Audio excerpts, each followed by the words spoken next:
Hello friends, welcome to our YouTube channel तैयारी exam की। आज के इस वीडियो में हम लोग क्लास 11th फिजिक्स से अध्याय 3 है यहाँ पे सरल रेखा में गति एनसीईआरटी बुक से वीवीआई नोट्स देखने वाले हैं। तो वीडियो को अंत तक जरूर देखिएगा। आप लोग हमारे चैनल पे नए हैं तो चैनल को सब्सक्राइब करके बेल आइकन को प्रेस कर दीजिएगा ताकि हमारे वीडियोज़ के अपडेट सबसे पहले आप तक पहुँचे। तो आइए वीडियो को स्टार्ट करते हैं। हम यहाँ पे आ चुके हैं, अध्याय है 3 सरल रेखा में गति। ठीक है, तो इसमें हम लोग परीक्षा उपयोगी महत्वपूर्ण तथ्य देखने वाले हैं। देखिए यहाँ पे गति का कुछ उदाहरण दीजिए। तो उत्तर में लिखेंगे हमारा चलना, दौड़ना, साइकिल सवारी आदि दैनिक जीवन में दिखाई देने वाली क्रियाएं गति के कुछ उदाहरण हैं। यहाँ पर नोट है, पृथ्वी 24 घंटे में एक बार अपनी अक्ष के परितः घूर्णन करती है तथा वर्ष में एक बार सूर्य की परिक्रमा पूरी करती है। देखिए यहाँ पे आपको बहुत सारे वर्ड्स इस तरह से अंडरलाइन मिलेंगे जो कि महत्वपूर्ण है। ठीक है, आगे है गति किसे कहते हैं। उत्तर में लिखेंगे समय के सापेक्ष वस्तु की स्थिति में परिवर्तन को गति कहते हैं। आगे है यहाँ पे सरल रेखीय गति किसे कहते हैं। उत्तर में लिखेंगे यदि कोई वस्तु सरल रेखा के अनुदिश गति कर रही है तो उसे उस वस्तु की सरल रेखीय गति कहते हैं। आगे है यहाँ पे निर्देश तंत्र किसे कहते हैं। उत्तर में लिखेंगे किसी वस्तु के निर्देशांक x, y, z इस निर्देशांक निकाय के सापेक्ष उस वस्तु की स्थिति निरूपित करते हैं। समय नापने के लिए इस निकाय में एक घड़ी रख देते हैं। घड़ी सहित इस निर्देशांक निकाय को निर्देश तंत्र कहते हैं। आगे आता है यहाँ पे संकेत, इस तरह से त्रिभुज जैसा आप लोग संकेत देख रहे होंगे, तो इसका मतलब क्या होता है। ठीक है, सॉरी यहाँ पे कुछ मिस्टेक्स हो गए हैं। इसका मतलब यहाँ पे क्या होता है, ठीक है, आप लोग सही कर लीजिएगा। तो यह एक ग्रीक अक्षर डेल्टा, ठीक है, इसका साइन का मतलब होगा यह डेल्टा, इसका मतलब डेल्टा होता है, का प्रयोग किसी राशि में परिवर्तन को व्यक्त करने के लिए करते हैं। आगे यहाँ पे क्वेश्चन है रेखीय गति किसे कहते हैं। ये इरेज हो गया है, आप लोग सही कर लें। यहाँ पर रेखीय के बाद गति किसे कहते हैं। उत्तर हो जाएगा वैसी गति जिसमें एक सरल रेखा के अनुदिश सरल गति को हम रेखीय गति कहते हैं। विस्थापन का परिमाण गतिमान वस्तु द्वारा चली गई पथ लंबाई के बराबर भी हो सकता है और नहीं भी हो सकता है। एक समान गति किसे कहते हैं। उत्तर में लिखेंगे यदि कोई वस्तु समान समय अंतराल में समान दूरी तय करती है तो उस वस्तु की गति एक समान गति कहलाती है। प्रश्न है यहाँ पे औसत वेग किसे कहते हैं। उत्तर में लिखेंगे एक राशि परिभाषित करते हैं जिसे औसत वेग कहा जाता है।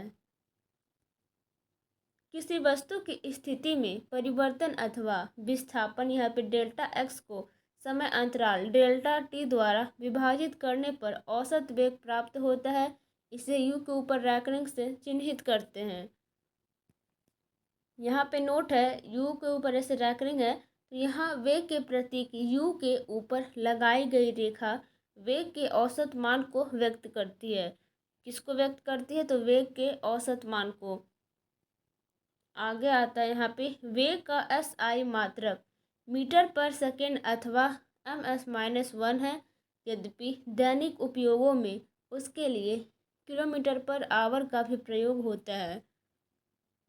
प्रश्न आता है माध्य वेग कैसी राशि है। उत्तर में लिखेंगे माध्य वेग भी एक सदिश राशि है, इसमें दिशा एवं परिमाण दोनों समाहित होते हैं, यानी कि दोनों सम्मिलित होते हैं। आगे का प्रश्न आता है औसत चाल किसे कहते हैं। उत्तर में लिखेंगे आप लोग वास्तविक पथ पर वस्तु की गति की दर के लिए हम एक दूसरी राशि को प्रयुक्त करते हैं जिसे औसत चाल कहते हैं। आगे है वस्तु की यात्रा की अवधि में चली गई कुल पथ लंबाई एवं इसमें लगे समय के भागफल को औसत चाल कहते हैं, यानी कि औसत चाल इक्वल टू हो जाएगा संपूर्ण पथ माइनस लंबाई बटा में हो जाएगा संपूर्ण समयावधि। ठीक है, आगे आता है, यदि वस्तु एक सरल रेखा के अनुदिश गतिमान है और केवल एक ही दिशा में चलती है तो विस्थापन का परिमाण कुछ पथ लंबाई के बराबर होगा। यानी कि औसत वेग बराबर हो जाएगा विस्थापन बटा समयावधि। ठीक है, और ये आपको याद रखनी है, जो बॉक्स में है वो बहुत ही महत्वपूर्ण है फॉर्मूला। आगे नोट आता है, वस्तु की चाल सामान्यतः वेग के परिमाण से अधिक होती है। किसी क्षण t पर वेग के लिए हम तात्क्षणिक वेग या केवल वेग u को परिभाषित करते हैं। प्रश्न आता है, यहाँ प्रतीक LIM नीचे डेल्टा t और 0 का क्या तात्पर्य है। इसका मतलब हो जाएगा उसके दाईं ओर स्थित राशि जैसे डेल्टा x बटे डेल्टा t का वह मान है जो डेल्टा t के मान को शून्य की ओर डेल्टा t से 0 प्रवृत्त करने पर प्राप्त होता है। आगे की बात करें तो किसी क्षण पर वस्तु का वेग निकालने के लिए हम समीकरण u equal to limit delta T 0 यहाँ पर डेल्टा x बटे डेल्टा t का उपयोग कर सकते हैं। इसके लिए ग्राफिक या गणितीय विधि को प्रयोग में लाते हैं। यहाँ पे देखिए, ध्यान देने योग्य बातें हैं। एक समान गति में हर समय तात्क्षणिक वेग का वही मान होता है जो औसत वेग का होता है। ठीक है, प्रश्न है यहाँ पे, त्वरण किसे कहते हैं। उत्तर हो जाएगा, किसी वस्तु के वेग में परिवर्तन की दर को त्वरण यानी कि एक्सेलरेशन कहते हैं। इसे इंग्लिश में त्वरण को इंग्लिश में क्या कहते हैं, तो एक्सेलरेशन। या किसी वस्तु विशेष द्वारा बदला गया वेग ही त्वरण कहलाता है।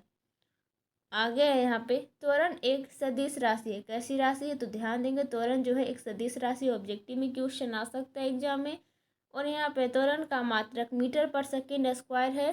ठीक है, आगे का एक क्वेश्चन आता है, औसत त्वरण किससे कहते हैं। उत्तर में लिखेंगे, वेग में परिवर्तन तथा तत्संबंधित समय अंतराल के अनुपात को हम औसत त्वरण कहते हैं। इसे एक ऊपर रैंकिंग से प्रदर्शित करते हैं। आगे प्रश्न आता है, तात्क्षणिक वेग किसे कहते हैं। तो उत्तर में लिखेंगे आप लोग, किसी भी क्षण उस वस्तु के वेग को तात्क्षणिक वेग कहते हैं। प्रश्न है, तात्क्षणिक त्वरण किसे कहते हैं। उत्तर में लिखेंगे, किसी भी क्षण वस्तु के त्वरण को तात्क्षणिक त्वरण कहते हैं। आगे यहाँ पे नोट है, वस्तु के तात्क्षणिक त्वरण को ए से चिन्हित करते हैं। वेग एक सदिश राशि है जिसमें दिशा एवं परिमाण दोनों होते हैं। ठीक है, आगे की बात करें तो शून्य त्वरण के लिए एक्स टी ग्राफ एक सरल रेखा है। ध्यान देंगे, शून्य जो है त्वरण के लिए एक्स टी ग्राफ कैसी रेखा है, तो एक सरल रेखा है। और ये बात आपको याद रखनी है। फिर आगे का पॉइंट आता है, किसी गतिमान वस्तु के वेग समय ग्राफ का एक महत्वपूर्ण लक्षण है कि यू टी ग्राफ के अंतर्गत आने वाला क्षेत्र वस्तु का विस्थापन व्यक्त करता है। यहाँ पर है, गुरुत्व जनित त्वरण को हम जी से व्यक्त करते हैं। यदि वस्तु पर वायु के प्रतिरोध को हम नगण्य माने तो हम कहेंगे कि वस्तु का पतन मुक्त रूप से हो रहा है। आगे है, मुक्त पतन एक समान त्वरण वाली गति का एक उदाहरण है। और ये बात आपको याद रखनी है। ठीक है, तो ये थे परीक्षा उपयोगी कुछ महत्वपूर्ण तथ्य। आई होप आपको वीडियो पसंद आया होगा। तो वीडियो को लाइक, सब्सक्राइब एंड शेयर जरूर कीजिएगा अपने दोस्तों के साथ। ठीक है, ताकि हम और भी ऐसे वीडियोज बना सकें। मिलते हैं अगले वीडियो में।